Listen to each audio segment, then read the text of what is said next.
안녕하십니까. 예, 오늘은 그 하나님만 바라라는 제목으로 좀 말씀을 나누면은 좋을 것 같습니다. 날씨가 이제 내일부터 더 추워진다라고 합니다. 예, 그래서 개인 건강들 잘 좀 주의하시고 또 한 해를 잘 마무리하시면은 좋을 것 같습니다. 가나안 성도라고 혹시 들어보셨나요? 우리 쪽에서는 별로 이런 얘기 안 하는데 이제 일반 교단에서 가나안 성도라고 이렇게 부르는 부류들이 있습니다. 굉장히 이제 거룩하고 좋은 의미처럼 보입니다만은 이 의미는 이제 가나안을 거꾸로 읽으면 어떻게 됐나요? 안 나가 성도입니다. 예. 나가지 않는 교회에 이제 등록은 되어 있지만은 실질적으로 출석은 하지 않는 그런 성도들을 이제 가나안 성도라고 이렇게 교단에서 부르고 있습니다. 굉장히 슬픈 일이죠. 이런 단어를 만들었다는 것 자체도 굉장히 안타까운 일이고 슬픈 일입니다. 이제 개신교 중에서 이제 가나안 성도의 비율이 23% 정도 된다라고 합니다. 그래서 12년 이후로 계속 이렇게 급증해서 17년도에 23%를 찍었는데 지금은 아마도 코로나 때문에 30% 내지 40%까지도 갔지 않을까라는 조심스러운 이런 추측들을 해보게 됩니다. 그리고 이제 이런 이제 교회를 떠났던 이유는 이제 개인적인 사유로 한 61%, 그 개인적인 사유라는 거는 여기 보는 것처럼 44% 차지하고 있는 얽매이기 싫어서 교회 나가는 것 자체에 이런 어떤 구속당하기 싫어서 그런 부분들, 그다음 뭐 시간적인 여유가 없고 뭐 건강에 좋지 않아서 뭐 이런 또 뭐 개인적인 사정이나 가정에서의 뭐 그런 예배를 드리기 위해서 뭐 그런 사유로 이렇게 61% 정도가 개인적인 이유로 나가지 않는 분들이 있고요. 그 다음에는 이제 교회의 부정적인 부분들, 뭐 목회자들의 그런 좋지 않은 이미지들이라든가, 또 교인들끼리의 어떤 배타적인 모습들 때문이라든가, 그 다음에 이제 어떠한 봉사나 교회 안에서 역할들을 자기가 잘 못하는 것 같아서 그런 경우들도 있고, 그 다음에 너무 이제 헌금을 많이 내라라고 이제 강조를 하다 보니까 그런 부분에 또 실족하게 돼서 안 나가는 이유들이 있다라고 합니다.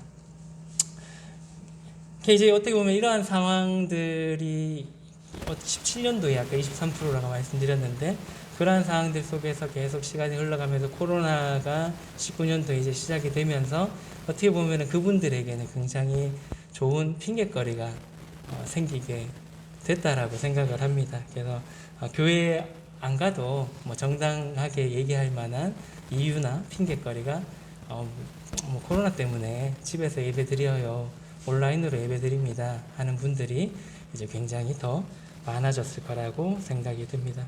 하지만 이제 하나님을 섬기고 또 하나님을 예배하는 것에 있어서는 이런 핑계가 합당하지는 않다라고 생각이 들고요. 또 그러한 것들에 있어서 이제 타협을 하거나 핑계를 하거나 하는 것은 그리스도인으로서 성도로서 바람직하지는 않다라고 생각을 해보게 됩니다. 그 중에서 이제 청년들에 대한 부분들인데요. 이제 이건 어떤 설문이냐면 10년 후에 네가 이 교회의 신앙을 잘 지키고 있겠냐라는 질문에 대한 대답입니다. 그래서 이제 교회에 출석하고 있는 현재 이제 출석하고 있는 청년들에게 물어봤을 때는 64%는 계속 교회에 나갈 것 같다라는 대답을 했다라고 하고요. 그 다음에 이제 30%는 기독교 신앙은 유지하지만은 교회에는 안 나갈 것 같다. 그 다음에 6%는 아예 기독교 신앙을 버릴 것 같다라고 대답하는 사람이 이렇게 이제 비율이 나눠집니다. 그리고 이제 가난한 청년들, 교회 안 나가고 있는 그런 청년들에게 물었을 때는 합쳐서 거의 90%가 교회에 아예 출석을 안 할 거다라는 답변을 했고요. 이제 그 중에서 이제 80%는 신앙은 유지하지만 교회는 안 나가겠다. 9%는 아예 안 나가고 신앙도 버릴 거다. 11%만 10년 후에 자기는 교회에 나가고 있을 것 같다라는 답변을 했다라고 합니다. 지금의 이 시대는 하나님을 섬겨 나가기 무척 어려운 그런 시대라고 생각을 합니다. 초대교회 시대 때는 이제 핍박이 너무 심해서 하나님을 섬겨 나가기 어려웠다라면은 지금의 시대는 너무나 살기 좋아서 오히려 하나님을 섬기기가 어려운 시대라고 생각을 합니다. 그리고 이제 어린아이들, 우리도 이제 교회에 아이들 몇 명 있습니다만은 그 아이들이 하나님을 믿고 하나님 안에서 이제 커가는 것은 더더욱 어려운 시대가 이 시대가 아닌가라는 생각을 해보게 됩니다. 그래서 우리가 이러한 시대에 어떻게 살아가야 하고 또 우리의 아이들에게 우리의 모습을 우리가 어떤 본을 보여야 할지에 대해서 한번 고민해 볼 필요가 있다고 생각을 하고요. 그래서 오늘은 이제 출애굽기의 사건을 조금 다른 관점에서 출애굽하는 10가지 재앙의 사건을 조금 다른 관점에서 좀 살펴봐서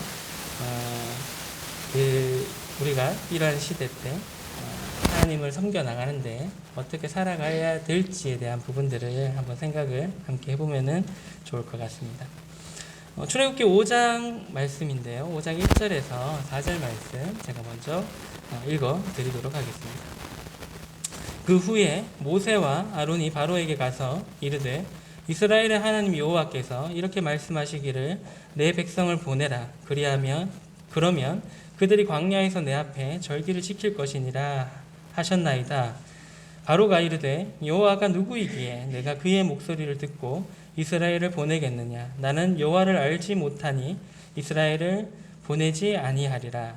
그들이 이르되 히브리인의 하나님이 우리에게 나타나셨은즉 우리가 광야로 사흘 길쯤 가서 우리 하나님 여호와께 제사를 드리려 하오니 가도록 허락하소서. 여호와께서 전염병이나 칼로 우리를 치실까 두려워하나이다. 애굽 왕이 그들에게 이르되 모세와 아론아 너희가 어찌하여 백성의 노역을 쉬게 하려느냐.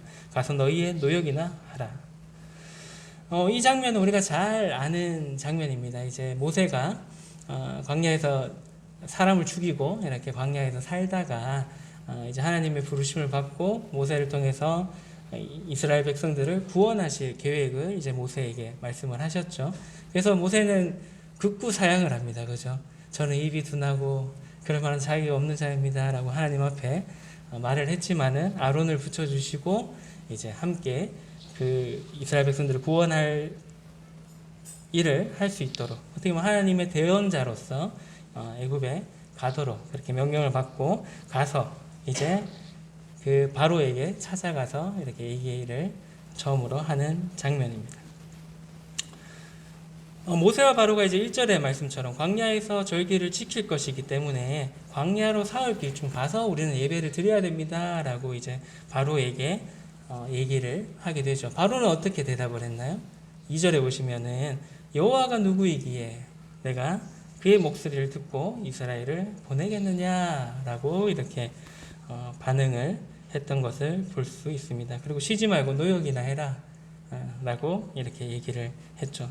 그래서 이 모세와 아론이 바로를 찾아간 결과물이 뭐였나요?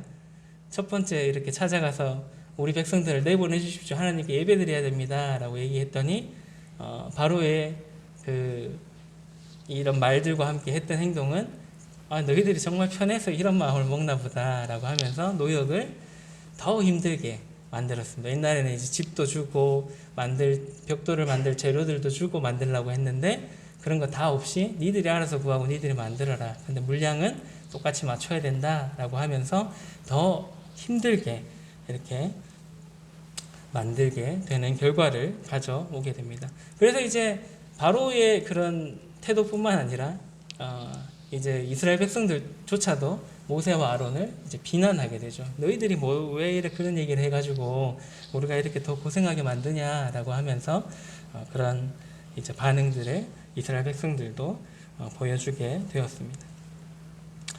우리의 이제 이러한 신앙생활을 해 나가면서 우리의 신앙이 항상 순탄하게만 흘러가지는 않는다라고 생각을 해보게 됩니다. 하나님을 이렇게 섬겨 나가게 될 때 하나님을 제대로 이렇게 섬겨 나가지 못하도록 하는 그러한 방해들이 언제나 우리에게 있다라고 생각을 합니다. 그래서 이제 모세와 이 아론이 이제 바로를 만나서 그런 큰 장애물을 생겼죠. 그래서 그러한 장애물들을 만나고 이제 어려움을 주는 경우들도 있고 또 반대로 조금 더 달콤한 유혹으로서 좀 좋은 제안 같이 보이는 그러한 것들로 우리의 신앙을 막아서는 경우들도 있습니다.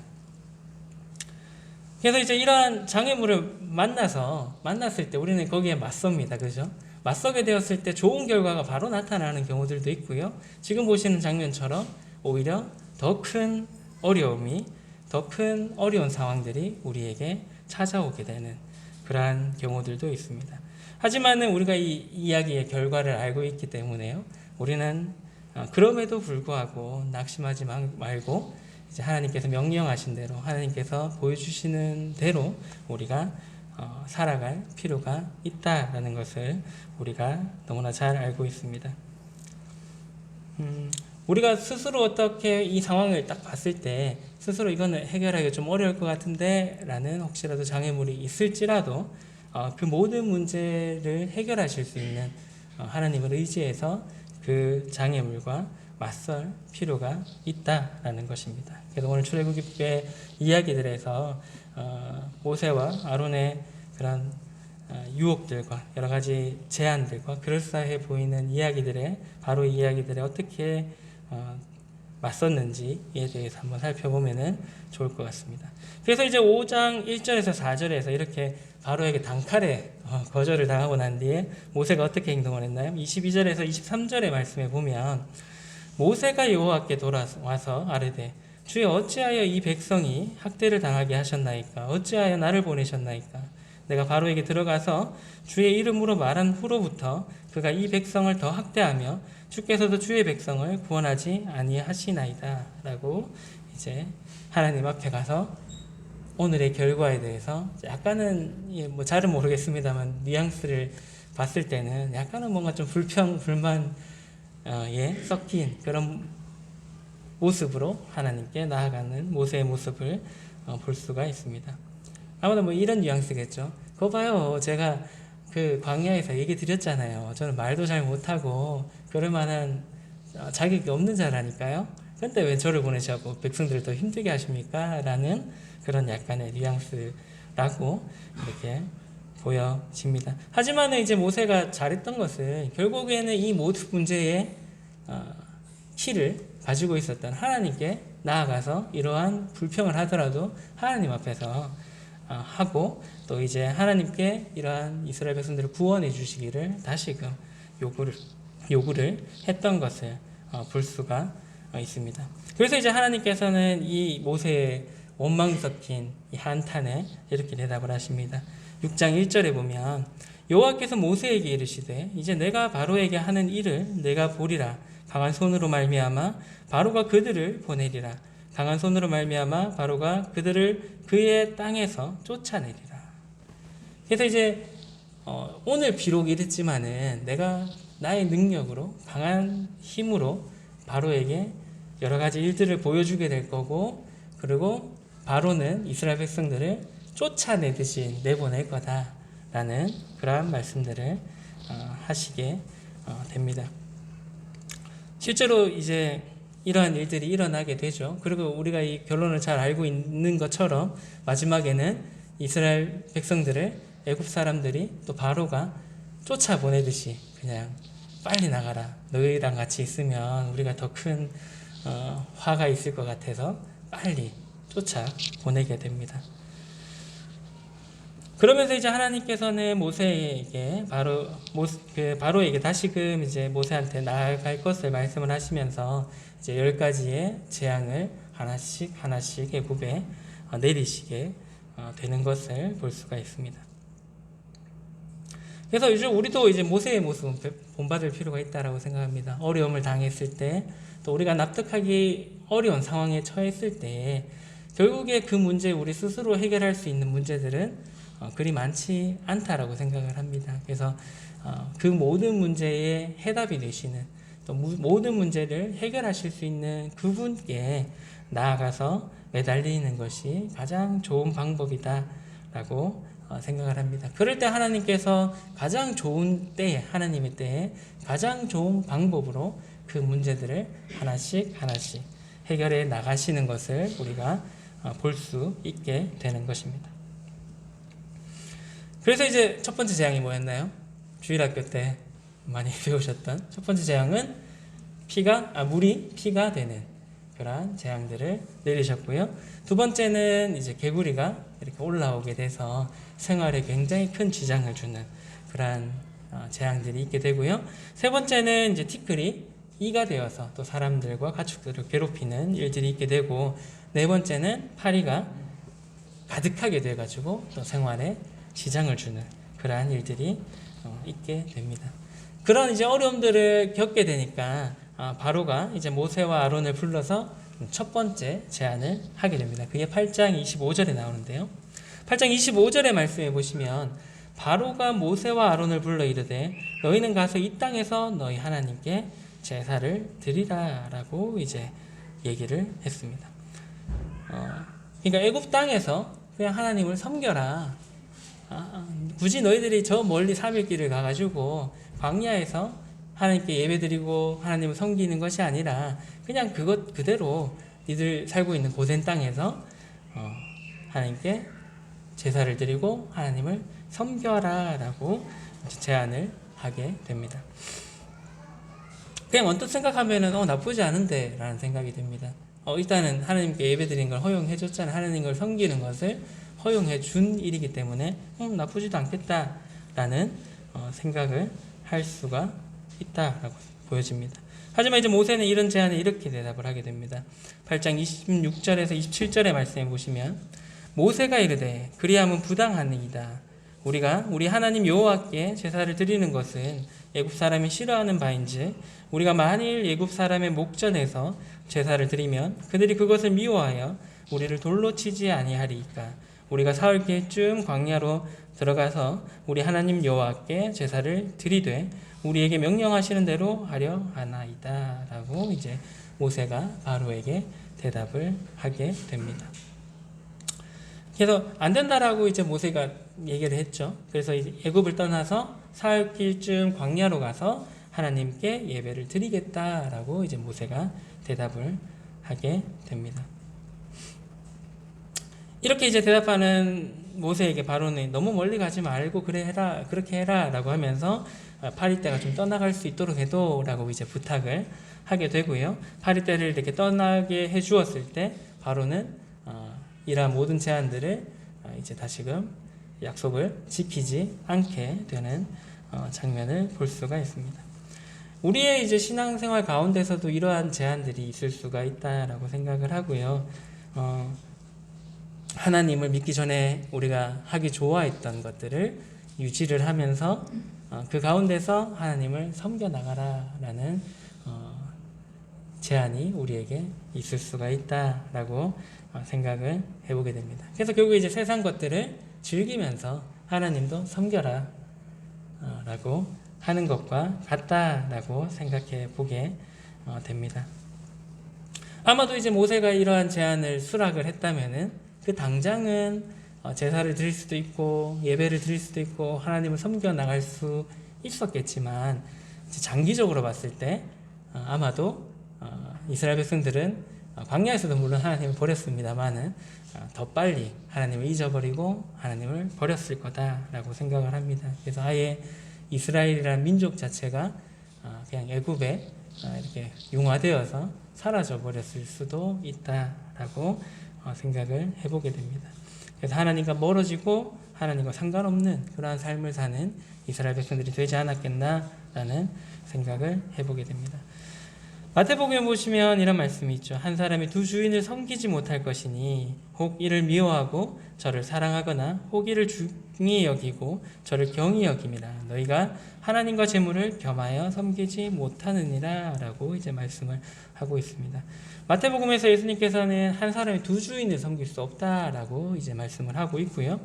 물론 여기에서 이제 재물에 대해서 겸하여 섬길 수 없음을 말씀하고 있습니다만은 이 재물의 자리에 얼마든지 다른 것들이 올 수도 있다라고 생각을 해봅니다. 그 자리에 올 수 있는 것들은 하나님보다 더 사랑하는 것들, 명예가 될 수도 있고요, 나의 학력이라든가 나의 학벌이라든가 그런 것들도 될 수 있다라고 생각을 합니다. 그래서 하나님보다 더 중요하게 여기는 것들, 돈이 될 수도 있고 부동산이 될 수도 있고 내 차가 될 수도 있고 뭐 여러 가지가 다 될 수 있다라고 생각을 해보게 됩니다. 사탄은 바로와 같이 세상과 하나님을 겸하여 섬길 수 있어라고 우리에게 끊임없이 얘기를 하고 우리와 타협을 하려고 합니다. 그래서 하나님을 적당히 섬겨 세상도 즐기고 하나님도 섬기고 때로는 주일날 놀러도 가고 네 여가생활도 즐겨야지 라는 유혹들을 우리에게 끊임없이 하고 있는 것입니다. 아까 이제 조사에서 보셨던 것처럼 교회에 얽매이기 싫다라는 것이 아마 그런 것이 아니겠나 싶습니다. 주일날, 요즘에 주 5일 근무일이라서 얼마나 좋습니까? 금요일날 저녁에 출발하면 2박 3일로 금, 토, 일, 북 이렇게 쉬고 가족들끼리 그리고 월요일날 다시금 새롭게 일을 할 수 있는 시대에 우리가 살아가고 있거든요. 그래서 이제 어떻게 보면은 그 중간에 흐름을 끊는 이제 교회에 가는 일들이 더 소홀히 하게 되고 그러한 것들이 나의 삶에 나의 생활에 오히려 이제 방해가 되고 좋지 않은 일이다라는 구속되는 일이다라고 이제 생각을 하게 되는 것입니다. 그래서 이제 이렇게 적당히 세상도 좀 즐기고 세상이 하던 것들 그대로 하고 하나님도 섬겨 나가라 하는 이러한 것들은 결국에는 이렇게 이제 신앙생활을 해 나가게 된다면 나중에는 하나님과 멀어지게 되고 하나님을 소홀히 하게 되고 오히려 세상을 더 사랑하게 되는 그러한 결과들을 낳게 된다라고 생각을 해보게 됩니다. 그렇기 때문에 우리가 이 모세가 이러한 제안을 거절했던 것처럼 우리도 이러한 제안들, 이러한 유혹들을 뿌리치고 하나님을 섬길 필요가 있다라고 생각을 합니다. 그 다음에 이제 8일대가에 물러가게 됐죠. 그 다음에 다시 모세의 마음은 완강해졌다. 옛날에는 강팍해졌다라고 이렇게 성경에 적혀 있었는데 완강해지게 되면서 바로에게 하나님께서는 5번째 재앙인 돌림병으로 가축들이 죽게 하는 그러한 재앙들을 허락하게 되고요. 그 다음 이어서 6번째인 악성종기가 생기게 되는 그러한 재앙을 내리게 됩니다. 그 다음 7번째는 우박이 이제 내리게 되었다라는 그런 기록들이 되어져 있고요. 그리고 8번째 재앙인 메뚜기가 땅을 덮도록 하는 재앙이 있을 것임을 이제 모세와 아론이 얘기할 때 다시금 바로가 모세에게 제안을 하는 장면을 볼 수가 있습니다. 그 장면이 출애굽기 10장 8절부터 나오는데요. 한번 말씀 보도록 하겠습니다. 모세와 아론을 바로에게로 다시 데려오니 바로가 그들에게 이르되 가서 너희의 하나님 여호와를 섬기라. 갈 자는 누구냐? 라고 이제 묻게 되죠. 모세가 이르되 우리가 여호와 앞에 절기를 지킬 것인지 우리가 남녀노소와 양과 소를 데리고 가겠나이다. 바로가 그들에게 이르되 내가 너희와 너희의 어린 아이들을 보내면 여호와가 너희와 함께함과 같으리니라. 보라 그것이 너희에게 나쁜 것이니라. 그렇게 하지 말고 너희 장정만 가서 여호와를 섬기라. 이것이 너희가 구하는 바니라. 이에 그들이 바로 앞에서 쫓겨나리라. 바로가 모세와 아론에게 어떤 제안을 했나요? 장정들만 가라. 먼저는 물었죠. 너희 섬기러 누구 갈 건데? 라고 물었습니다. 그러니까 모세가 남녀노소 양과 소와 이런 가축들 다 데리고 갈 겁니다. 라고 얘기를 하니까 바로가 그러지 말고 장정들, 그 남자들이죠. 제사를 지낸 남자들만 가서 2, 3일께 가가지고 하나님을 섬겨라. 라고 이렇게 얘기하는 장면이 나옵니다. 근데 이제 그런 것들을 이제 듣지 않으니까 바로가 그 앞에서 이렇게 쫓아내게 되죠. 그래서 이제 결과적으로는 8번째 재앙인 메뚜기 재앙이 일어나게 됩니다. 지금의 이 시대에도 이렇게 요구를 하고 있는지도 모르겠습니다. 지금 이제 부모가 믿는 하나님을 아이들에게 강요하는 것은 굉장히 좋지 않다라고 생각하는 시대에 우리가 살아가고 있습니다. 부모들이나 하나님을 잘 섬기지 왜 아이들한테 그렇게 막 세뇌하는 것처럼 그렇게 교육을 시키고 하나님을 믿으라고 강요하고 하냐라고 하는 게 우리가 살아가고 있는 시대이다라고 생각을 합니다. 그래서 부모의 신앙을 아이들에게 강요하는 것은 시대에 뒤처지는 그런 교육인 것처럼 우리에게 우리는 그런 시대에 살아가고 있습니다. 그리고 이제 차별금지법을 끊임없이 이렇게 통과시키려고 하는데요. 그 법안에도 그러한 이제 내용들이 담겨져 있다라고 생각을 합니다. 앞 세대에, 우리의 세대의 그 신앙을 후 세대에 전하지 못하도록 하는, 학교에서나 아니면 어떠한 곳에서 아이들에게 그런 신앙들을 얘기했을 때 잘못하면 선생님들이 잡혀가거나 아니면은 그 선생님 일을 더 이상 못하게 되거나 이제 생계를 위협받는 그러한 상황들까지 놓여지게 되는 것들이 포함되어 있는 것이 차별금지법이다라고 알고 있습니다. 그리고 이제 이 교회 안에서도 그러한 신앙에 대해서 약간의 세상에서 바라봤을 때 약간 차별이라고 느껴지는 동성애에 대해서 나쁘게 얘기한다던가 아니면은 여러 가지 그러한 사안들에 대해서 얘기했을 때 이제 앞에서 말씀을 전하는 사람도 이제 쉽게 얘기해서 목사들도 구속되거나 끌려갈 수 있는, 실제로 미국이나 이런 나라에서는 일어나는 일이거든요. 그러한 일들이 일어날 수도 있게 되는 그러한 시대에 우리가 살아가고 있다라는 것입니다. 사탄은 지금도 끊임없이 우리의 세대에서 이 신앙이 끊어지기를 바라고 있습니다. 우리의 신앙이 우리의 아이들에게 전해지지 않기를 끊임없이 노력하고 그렇게 되게 하기 위해서 끊임없이 노력하고 있다라고 생각을 해보게 됩니다. 하지만 우리는 이러한 시대를 살아가면서 세상과 타협하지 말아야 된다라고 생각을 합니다. 우리의 신앙이 나에게서 이렇게 끊어지는 것이 아니라 나의 자녀들에게 또 나의 자녀들의 자녀들에게까지도 또 그 아이들의 자녀까지도 계속해서 이어지도록 하는 것이 우리가 우리의 세대에 해야 될 일이다라고 생각을 해보게 됩니다. 여호수아는 이제 죽기 전에 이스라엘 백성들에게 이렇게 얘기를 하죠. 여호수아서 24장 15절의 말씀에 보면 만일 여호와를 섬기는 것이 너희에게 좋지 않게 보이거든 너희 조상들이 간 저쪽에서 섬기던 신들이든지 또는 너희가 거주하는 땅에 있는 아모리 족속의 신들이든지 너희가 섬길 자를 오늘 택하라. 오직 나와 내 집은 여호와를 섬기겠노라. 라고 이제 여호수아가 죽기 전에 이스라엘 백성들을 바라보며 이렇게 얘기를 했던 장면을 볼 수가 있습니다. 여호수아가 얼마나 이스라엘에 실망되는 모습을 많이 봤겠습니까? 모세와 함께 할 때도 그랬고 자기가 이끌어갈 때도 그랬고 이제 늘 하나님을 원망하고 배반했던 민족이었기 때문에 아마도 죽기 전에 내가 죽으면 내가 또 떠나가면 또 그럴 텐데 라는 걱정된 마음으로 아마도 이렇게 얘기했을 거다라고 생각을 해보게 됩니다. 그래서 오늘 누구를 섬길지 택해라 라고 이제 이스라엘 백성들에게 얘기를 했죠.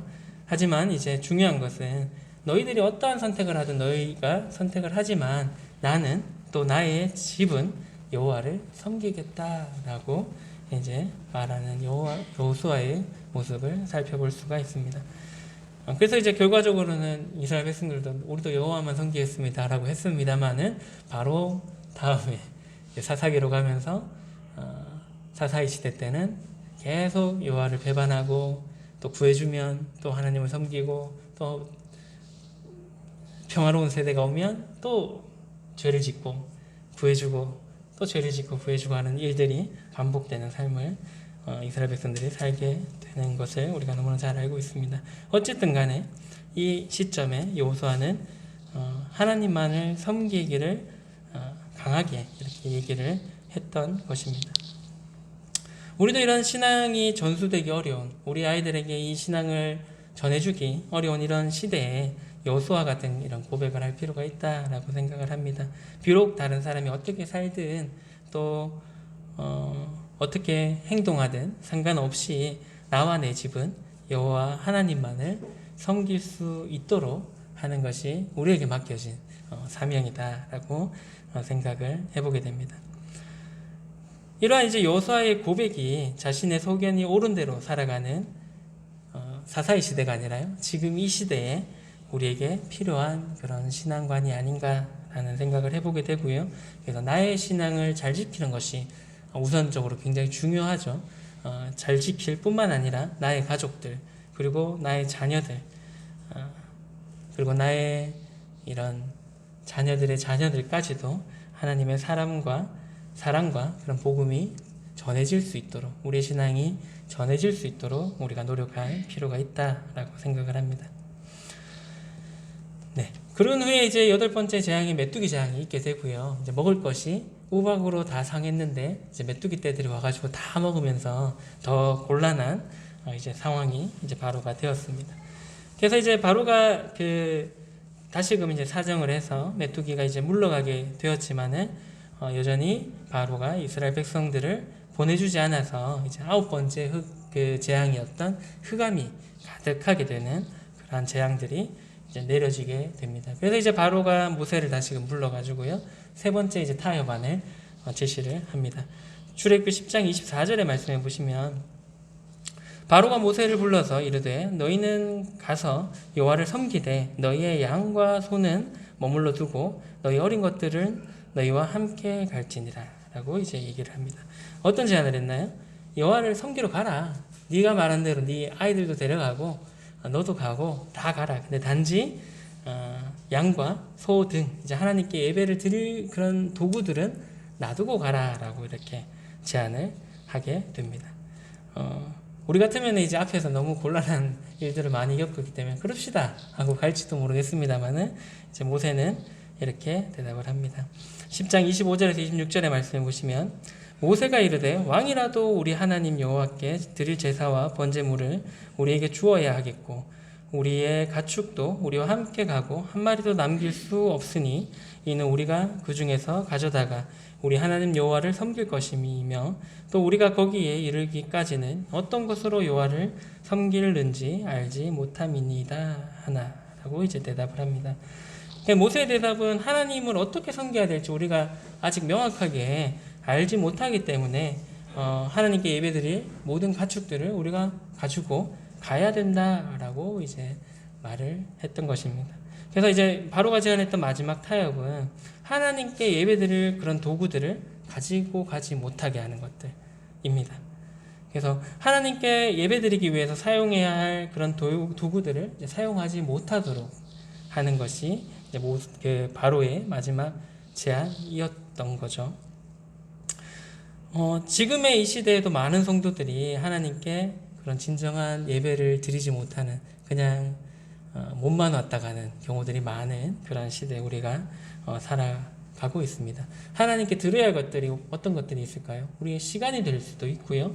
물론 이 안에 재물들도 포함이 될 수 있다라고 생각을 합니다. 또한 우리의 재능이 될 수도 있고 또 우리의 가장 중요한 마음도 거기에 포함된다라고 생각을 합니다. 단지 이 교회에 몸만 이렇게 출석했다가 가는 것, 물론 이제 그 자체만으로도 하나님께서 기뻐하실 수 있는 일이다라고 생각을 합니다만은 마음은 이미 바다에 가 있는데 몸만 잠깐 왔다가 가는 그런 것들을 하나님께서 원하시는 것은 아니다라고 생각을 해보게 됩니다. 그래서 이제 어떻게 보면은 바로가 제안했던 그런 부분들이 니들 몸만 가라. 그런 정신들과 하나님께 예배 드릴 것들은 다 여기 두고 몸만 가라고 했던 것이기 때문에 우리도 이러한 이 시대에 우리에게도 그러한 제안을 사단이 하고 있는지도 모르겠다라는 생각을 해보게 됩니다. 너무 바빠서 시간이 없어서 하나님께 예배를 드릴 수 없게 하기도 하고요. 또 때로는 우리의 마음을 뺏어서 또 우리의 마음을 굉장히 혼란스럽게 하고 또 불편하게 해가지고 예배 자리에 나오기는 하지만 다른 잡생각들과 다른 생각들로 온전히 하나님께 예배를 집중하지 못하는 그러한 상황을 우리에게 만들고 있는 그런 시대에 우리가 살아가고 있다라고 생각을 합니다. 그리고 이제 여러 가지 경제적으로 어려운 상황들을 만들어서 또 이 주일까지도 이제 예배를 드리는 것보다 나의 경제적인 그런 충족을 시키기 위해서 또 시간을 뺏도록 하는 그러한 시대에 우리가 살아가고 있는 것입니다. 그래서 이제 하나님보다 다른 것들에 마음을 이제 뺏겨서 살아가도록 하는 그러한 것들이 이러한 제한이다라고 생각이 들고요. 하지만 우리는 이러한 시대에 하나님께 드려야 할 것들을 드릴 수 있는 자들이 되어야 한다라고 생각을 해보게 됩니다. 앞서 말씀드렸던 것처럼 그 드려야 될 것은 우리의 재능도 될 수가 있고요. 또한 재물도 될 수가 있고 또 시간이 될 수도 있고 뭐 여러 가지 것들이 될 수 있다라고 생각을 합니다. 하지만 그 무엇보다도 가장 중요한 것은 우리의 마음을 온전히 하나님께 드리는 것이 이제 필요하다라고 생각을 합니다. 누가복음 12장 34절에 이런 말씀이 있는데요. 너희 보물이 있는 곳에는 너희 마음도 있다라고 말씀하고 있습니다. 너무나 세상의 이치로 봐도 너무나 당연한 말이죠. 우리의 보물이 있는 곳에 우리의 마음이 있다. 내가 중요하게 생각하는 것이 있는 곳에 우리의 마음이 자연스럽게 따라갈 수밖에 없다라는 것입니다. 그렇기 때문에 우리의 보물을 어디에다가 두느냐에 따라서 우리의 마음이 어디로 가느냐가 결정이 되어지는 것입니다. 우리의 보물, 우리의 소망이 어디에 있나요? 나의 재물에 있나요? 나의 그런 직업에 있나요? 아니면 나의 뭐 학력이나 학벌이나 뭐 그런 명예나 그런 곳에 있나요? 그 곳에 내 보물을 두는 곳에 나의 마음도 가게 된다라는 것입니다. 하나님께 예배를 드릴 때 사용하는 이제 가축을 가지고 가지 못하게 했던 그런 바로처럼 우리가 온전히 하나님께 예배를 드리는 것을 방해하는 것이 무엇이 있나라는 것들에 대해서 우리가 한번 생각해 볼 필요가 있다라고 생각이 되어집니다. 그래서 그런 마음을 뺏는 것들, 하나님께 온전히 나아가지 못하게 하는 것들, 또 하나님께 예배를 드릴 때 방해가 되는 것들은 과감히 우리가 제거할 필요가 있다라고 생각을 합니다. 에베소서 1장 6절에 말씀해 보시면 우리가 지금 계속해서 수요 집회 시간에 에베소서 말씀을 살펴보고 있는데 하나님께서 왜 우리를 구원하셨는지에 대해서 물론 여러 가지 이유가 있겠습니다만은 이제 말씀을 하고 있습니다. 1장 6절에 보시면 이는 그가 사랑하시는 자 안에서 우리에게 거저 주시는 바 그의 은혜의 영광을 찬송하게 하려는 것이다. 우리를 구원하신 목적이 그 은혜의 영광을 찬송하게 하시기 위해서 우리를 구원하셨다라고 이제 말씀을 하고 있습니다. 그리고 12절에도 살펴보시면 이는 우리가 그리스도 안에서 전부터 바라던 그의 영광의 찬송이 되게 하려 하십니다. 그리스도 안에서 우리가 그의 영광의 찬송이 되게 하시기 위해서 우리를 택하시고 우리를 구원하셨다라고 또 말씀을 하고 있고요. 1장 14절에도 이렇게 말씀을 하고 있는데요. 이는 우리 기업의 보증이 되사 그 얻으신 것을 속량하시고 그의 영광을 찬송하게 하려 하십니다. 라고 말씀을 하고 있습니다. 그래서 우리를 속량하신 이유, 예수 그리스도를 이 땅에 보내시고 예수 그리스도를 십자가에서 모욕과 수치와 고통을 당하게 하면서까지 우리를 구원하신 이유가 우리를 찬양하는 자들, 예배하는 자들로 삼으시기 위했다라는 것을 우리가 많은 성경의 말씀들을 통해서 살펴볼 수가 있는 것입니다. 참 바라시는 게 적죠. 우리 같은 것들의 찬양이 뭐 그리 기쁘시길래 독생자의 목숨까지도 우리에게 주시면서까지 우리의 찬송을 받기를 원하셨다라는 것이 참 이해가 되지 않는, 또 한편으로 참 감사가 되는 일이다라고 생각을 해보게 됩니다. 그렇기 때문에 모든 것을 내어주시고 우리의 찬양을 받고 싶어 하시는 그 하나님께 우리가 어떠한 상황과 어떠한 여건과 어떠한 일이 있을지라도 예배를 드리고 하나님께 나아가는 것이 바람직한 우리 성도들의 모습이 아닐까라는 생각을 해보게 됩니다. 그래서 이제 하나님께 예배하는 것을 방해하는 것들을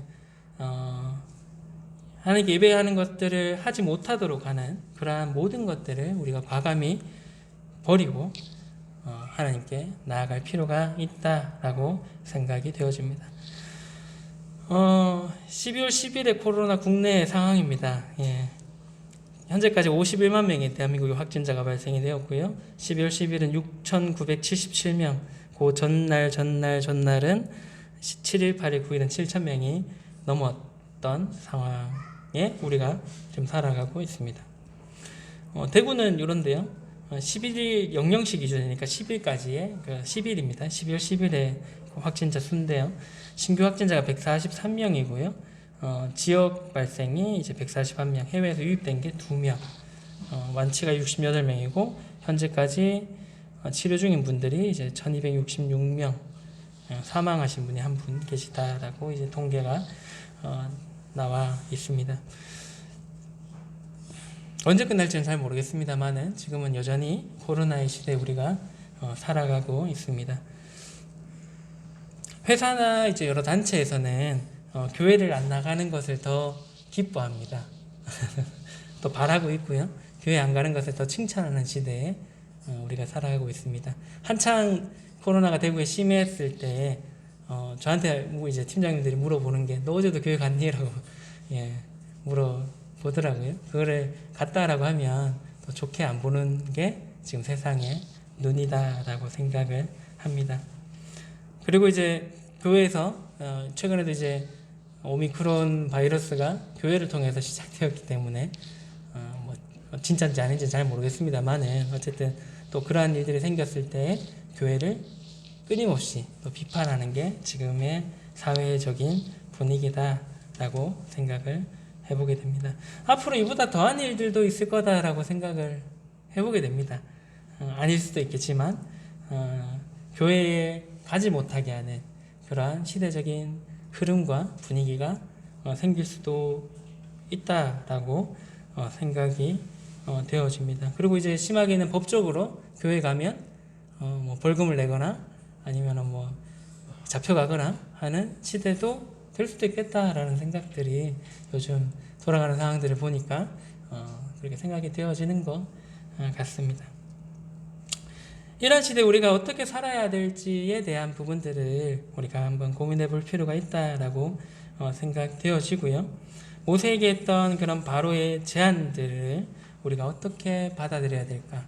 우리는 그 제안들에 어떻게 반응해야 될까라는 부분들을 우리가 생각해 볼 필요가 있다라고 생각을 합니다. 세상과 버타여서 하나님을 섬기고 또 자녀들은 두고 나만 하나님을 열심히 섬기고 또 하나님을 마땅히 하나님을 섬겨야 할 것들로 하나님을 섬기지 못하고 섬기지 않고 나의 기쁨과 나의 그런 평안을 위해서 사용하는 것들에 대해서 우리가 어떻게 생각하고 어떻게 수용을 할 건지에 대해서 우리가 생각해 볼 필요가 있는 시대라고 생각을 해보게 됩니다. 이 코로나의 시대에 우리가 하나님을 어떻게 섬겨야 될지를 고민해 봐야겠다라는 생각들이 들고요. 상황과 여건과 시대의 흐름과 상관없이 우리는 하나님을 예배하는 그런 예배자로 마땅히 살아가는 것이 마땅하다라는 생각을 해보게 됩니다. 우리가 잘 아는 말씀 베드로전서 2장 9절에 우리의 신분은 이렇다라고 얘기하고 있습니다. 그러나 너희는 택하신 족속이요 왕같은 제사장들이요 거룩한 나라요 그의 소유가 된 백성이니 이는 너희를 어두운 데서 불러내어 그의 기이한 빛에 들어가서 가게 하신 이의 아름다운 덕을 선포하게 하려 하십니다. 우리는 하나님의 왕같은 제사장들이기 때문에 우리에게 맡긴 그 제사장의 임무를 주님 오시는 그날까지 성실히 수행할 필요가 있다라고 생각을 해보게 됩니다. 우리는 그러기 위해서 택함을 받은 사람이다라는 것들을 잊지 않으셨으면 좋을 것 같습니다. 세상은 끊임없이 우리에게 이런 타협하는 그 삶을 살아가기를 요구하고 있습니다. 하나님을 적당히 섬겨가기를 바라고 있습니다. 하지만은 하나님을 섬기는 일에 있어서는 모세와 같이 한 발짝도 뒤로 물러서지 않고 우리가 맞설 필요가 있다라고 생각이 되어집니다. 마지막으로 시편의 말씀 보고 마치도록 하겠습니다. 시편 62편 5절에서 8절의 말씀인데요. 나의 영혼아 잠잠히 하나님만 바라라. 무릇 나의 소망이 그로부터 나오는도다. 오직 그만이 나의 반석이시요 나의 구원이시요 나의 요새이시니 내가 흔들리지 아니하리로다. 나의 구원과 영광이 하나님께 있으며 내 힘의 반석과 피난처도 하나님께 있도다. 백성들아 시시로 그를 의지하고 그의 앞에 마음을 토하라. 하나님은 우리의 피난처시로다. 우리는 어떠한 상황이 되더라도 하나님만을 바라봐야 합니다. 왜냐하면 우리의 소망이 하나님께 있기 때문인 거죠. 또한 하나님은 우리의 반석이 되시고 또 구원이시고 또 요새이시기 때문에 그분 안에 있을 때 우리가 가장 안전한 상태이다라는 것입니다. 그리고 하나님은 우리의 힘과 반석과 피난처가 되시기 때문에 그분을 우리가 바라보고 의지할 필요가 있는 것입니다. 앞서 말씀드렸던 것처럼 세상은 끊임없이 하나님을 섬기는 일에서 이제 타협을 하고 하나님을 섬기지 못하도록 여러 가지 좋은 말들로 우리에게 지금도 제안을 하고 있습니다. 하지만 우리는 하나님을 섬기는 일에 있어서만큼은 하나님을 예배하는 일에서 한 발짝도 이렇게 타협하지 않고 물러서지 말아야 된다라고 생각을 해보게 됩니다. 코로나의 시대 때 이러한 일들이 우리가 하나님을 섬기기 더욱 어려운 상황들이 더 많이 놓여질 거다라고 생각을 해보게 되고요. 그리고 코로나가 끝난다 하더라도 더 많은 일들이 우리가 하나님을 섬기는 일에서 어려움을 주는 일들이 더욱더 많아질 거다라는 생각들을 해보게 됩니다. 하지만 우리는 상황과 여건에 상관없이 오직 하나님만 바라고 하나님만 예배하는 그러한 자들이 되면 좋겠다라는 생각을 해보게 되고요. 또한 한 해를 이제 마무리하는 이러한 시점에서 올해 혹 그러한 삶들을 살지 못했다라면은 다시금 하나님께로 돌아가서 우리의 소망이 되시고 또 반석이 되시고 또 피난처가 되시는 그런 하나님만을 바라는 그리고 하나님만을 동행하는 그러한 삶을 사시는 그런 성도들이 되시면은 좋을 것 같습니다. 기도하고 마치도록 하겠습니다.